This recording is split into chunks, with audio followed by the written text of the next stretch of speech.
Okay, I'm back with another build video.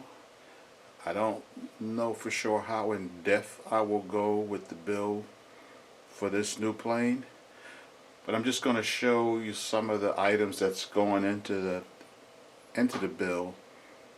This won't be everything, but this is pretty much most of the basic stuff going into the plane. One of the things here is the UAT that came with the plane is actually much smaller. It's like a 100 mil tank.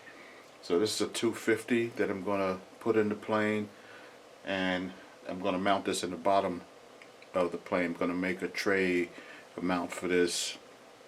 Goes in the bottom. One of the things I had to do with this UAT, I had to kind of modify a little bit the way it came. The filters was all the way to the rear of the tank and laying on the bottom. So the tubing that they had over here wasn't really stiff tubing, it was soft, so it was laying back here. These filters should be somewhere in the middle of the tank. So I modified it a little bit by using some brass tubing. I cut down the tubing, the original tubing. I cut it down, and I add some brass tubing all the way up to the, I guess it's called the nipple of where the filter is, all the way up to this brass fitting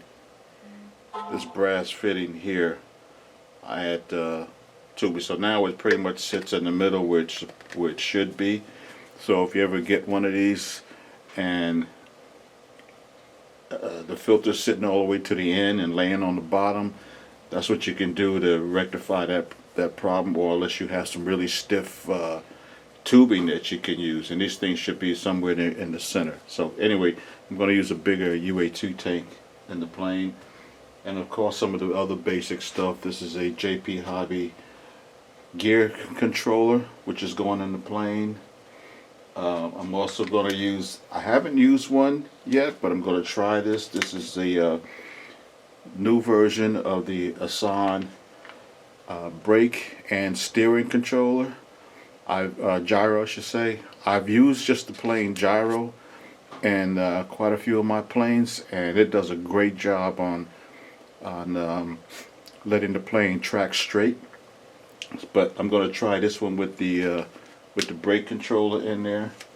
We'll see how that's going to work out. And of course I've got a double switch here, which is going to be used to turn the power on and off to the plane, the receiver more or less, to the control board, this power distribution board, I meant to say. So this is going to go in there. This is I run Free Sky radio equipment. It's been using that for about 8-9 years now.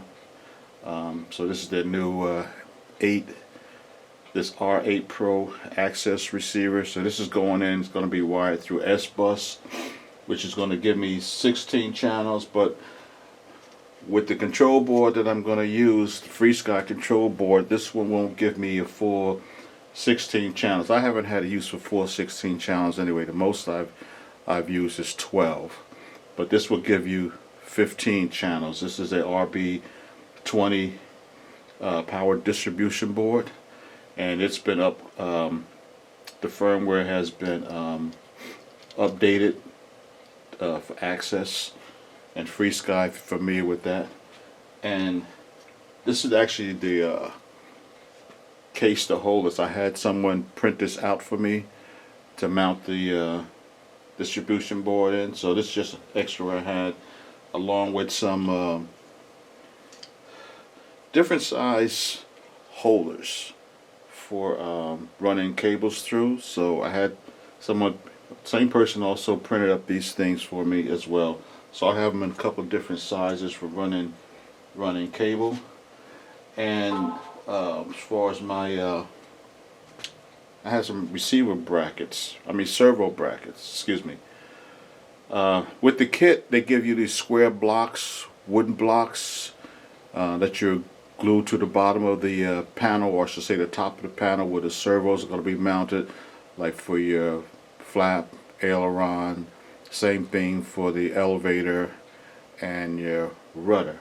Well, I'm not going to use those wooden blocks. Only reason, I mean, you shouldn't have to remove servos. I mean, once you're in there, if they're good servos, your servo should last you a good while. But in the wooden blocks, you know, you unscrew, screw, unscrew, screw. Eventually, you're going to wear that that screw hole out. So I'm going to use these metal ones in here. And these are the servos that I'm going to use. I've used these in some of these JX servos, high voltage servos. They'll work from 6 volts all the way up to 8.4 volts. I've used some of these in my other planes. I actually use them as replacements in the other planes, so I haven't had any issue. In fact, I had to replace 2 flap servos in my Pilot Viper. I installed these in them as replacements for the original servos that came in there. So I'm going to use that, and this just pretty much gets, if this is the you're mounting to your top plate, and then your servo goes in here, and of course I have the aluminum servo arm, which I'm going to be using also on this here 25 T. They fit nicely, so that's going to go on here as well. That's it for the servos. Like I said, you know, most people are using MKX's, the name brand MKX, High-Techs. I can't think of whatever other brands are out there. I've been using these. I have no issues with them, and in fact, I haven't seen anyone use this particular brand, but I've been using them, so they work for me. What do we have next here? Of course, I have the landing gear over here. We've got all the landing gear for the plane. These are the main gear. I had to get 2 of the mains. I actually had a nose gear from another plane that had gotten bent, and then it was pretty soft here.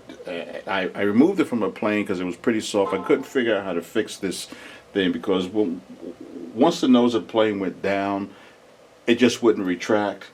So I put a message out there. A couple of people responded and told me what I could do to fix this, and it was a nice fix. Basically, I thought maybe put a heavier spring. Someone suggested take some fuel tubing, cut it a certain length, insert the fuel tubing in there, and that would take care of the problem. Sure enough, it did. So that was a really cheap and dirty fix for this. So that took care of that. I'll just have to see how it's going to be once it's on the plane. So that's that.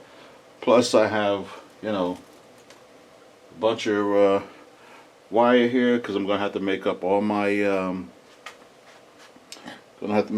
my servo connectors. So this is what I'm going to use for that.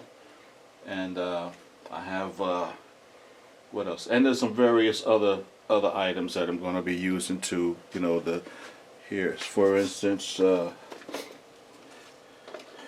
may and may not need shrink wrap, but I picked up this thing, a case of shrink wrap.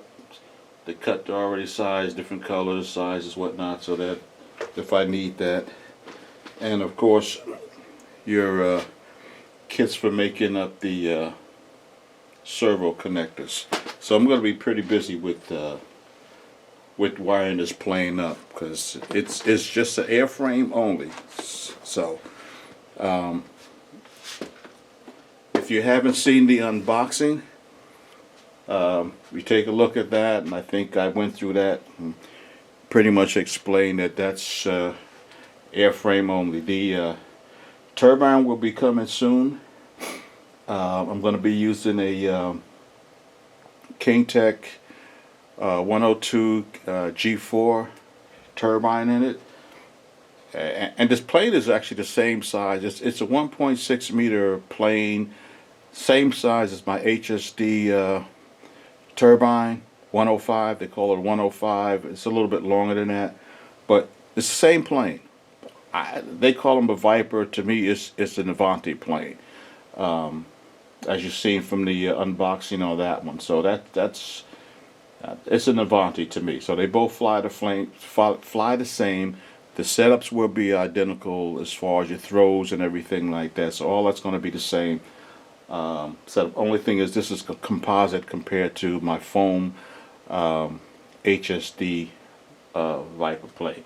So anyway, that's pretty much it for this video.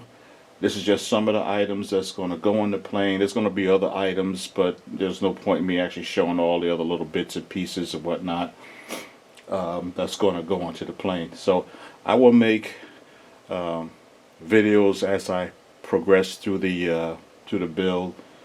So I don't think there's much more than that. So anyway, stay tuned for the next video as I start this build, which is going to take me some time. I just recently completed the build on.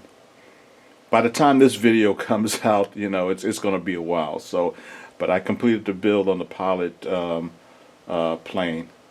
All right, so that's it for now. Stay tuned. We'll see you on the next video. Thanks for watching.